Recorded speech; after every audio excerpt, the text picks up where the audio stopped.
mga kaaltab.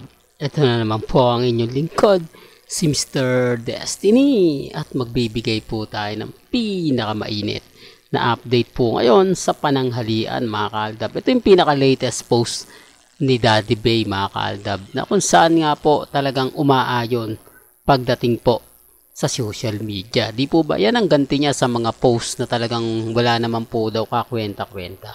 Yan yung ganti niya sa mga update na kung saan nga po talaga mapapaisip po kayo. Di po ba? Sabi ko nga dito sa channel ni Mr. Destiny, kung ano naman po yung latest, kung ano yung trending, kung ano yung pinag-uusapan, dun lang po tayo. Di po ba? Bagamat may maraming issue, aldab pa rin po tayo. Hindi naman po tayo magpapa-apekto sa mga sinasabi ng iba at komento ng iba. Di po ba? Sa akin lang po mga kaaldab, lagi ko naman pong sinasabi at paulit-ulit ko naman po kayong binibigyan ng ganap. Kapag ka nandito po kayo sa channel ni Mr. Destiny, lahat po na mga gusto nyong mapanood, mapakinggan, relax lang po kayo. Di po ba maging matatag lang, maging kampante, kasi napakarami pong ganap sa pagbalik nga po ni Alden Richards. Darating nga po raw itong weekend si Alden Richards. Siyempre yan po yung aabangan natin.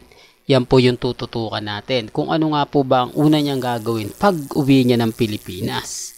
Marami kasi nagsasabi na malapit na nga po daw o pagdating nga po raw ni Alden Richards, sasabihin niya na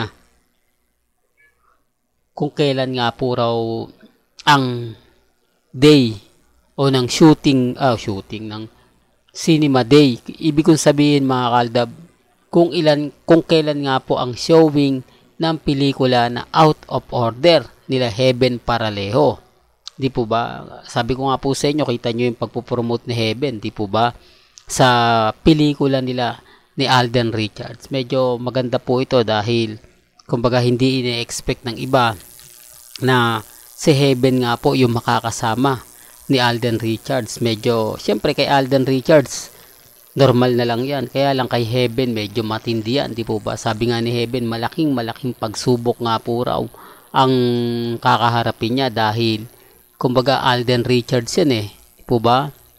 Hindi naman masasabi natin na, kumbaga, maliit na tao. Kaya ang sabi ko sa inyo, doon pa lang yung maging partner ka ni Alden Richards, yung makasama ka ni Alden Richards, malaking ano na yun eh, achievement. Di po ba? Tama naman po yung mga sinasabi ni Heaven eh. Tama naman po yung mga pinapaliwanag niya pagdating sa social media. Di po ba? Kaya lang syempre yung iba hindi naman po yan tanggap. Yung iba hindi naman po nila gusto yung mga nababasa nila. Sa totoo lang po yung mangyayari, magaganap pagpasok nga po o pagbalik nga po ni Alden Richards, diyan natin malalaman kung totoo nga po yung mga bali-balita. Kasi pagka nandyan na si Alden, wala na. Real talk, wala na mga issue yan. Kasi andyan na siya eh. Alam nila na, kumbaga, pupokus na naman po si Alden sa trabaho. At syempre, kapag pumukus na si Alden, mas papabor kay Alden yung mga bali-balita. Medyo mag-iiba na po sila. Hindi po ba? Ibang content na po yung i-update nila kapag ka nandyan na si Alden. Gagawa na naman po sila ng ingay, na keso may ganito, may ganon, di po ba? Tapos magpo-promote si Alden. Siyempre, yung mga konting promotion na yan, malaking bagay po yan. Lalo na nga po pagdating kay Alden Richards at kay Heaven. Kasi sabi ko nga po sa inyo, under pressure po rito si Heaven Paralejo. Dahil Alden Richards yung kasama niya eh. Alam nyo naman po na kapag sinabing Alden Richards, talagang tinatangkilik na mga Pilipino, di po ba? Dahil sa husay nga po nitong gumanap sa kanyang role.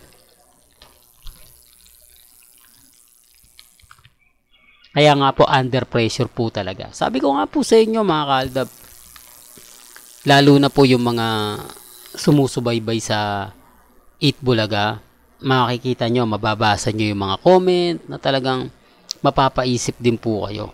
Hindi po ba? Tama naman po yung mga sinasabi ng iba. Tama naman po yung mga paliwanag ng iba na imposible nga po na totoong kinasal si Maine Polkerson at si Congressman Arjo. Ni isang beses daw po ito sa tagal niya sa EAT Studio o sa TV5 studio, never niya po raw nakitang sumilip man lang si Congressman Arjo. Totoo yan mga kaaldab. Kumbaga, kahit sabihin na natin na dadalaw man lang siya, isusunduin niya, ihahatid niya, never nga po daw. Kaya nga sabi ko sa inyo, diyan nyo malalaman kung sino nga po ba talaga yung nagsasabi ng totoo at yung nagsasabi lang ng fake news. Di po ba? Kasi kung totoo po yung sinasabi nila na mahal na mahal ni Congressman Arjo, magpapakitang gilas yan. Magpapakitang, kumbaga, sincere siya.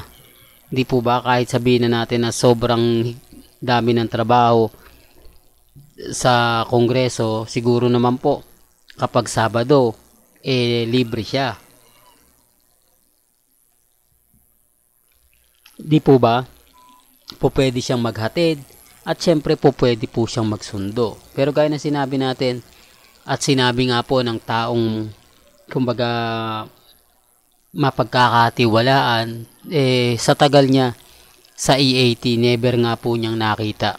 Ibig kong sabihin, ilang buwan na rin po ang lumipas pero never nga pong hatid sundo si Maine Polkerson ni Congressman Arjo. Totoo naman po Iba po daw talaga si Alden Richards. Iba po daw talaga yung nangyari at naganap noong 2015. Kung ikukumpara mo dito nga po sa 2023 kasalan, mas paniniwalaan mo pa na may relasyon sila Mengay at Tisoy. Sabi nga po nila, mas papaniwalaan mo pa ang Aldab kesa nga po sa mga pinapahayag nila. Di po ba? Tama naman po yung sinasabi ko Tama naman po yung mga pinapaliwanag ko. Hindi lang po nila gusto yung mga nababasa nila. Pero kung titignan at susuriin nyo, Aldab pa rin po malakas. Well, hanggang dito na lang po ang ating latest updates. Kaya kung gusto nyo pa po ng pinaka-latest at sariwang update, abay tumutok lang po kayo dito po sa channel ni Mr. Destiny para updated po kayo sa mga latest at sa mga bagong video po na ilalabas po natin maya-maya lang. Hanggang sa muli, salamat po sa panonood at pakikinig.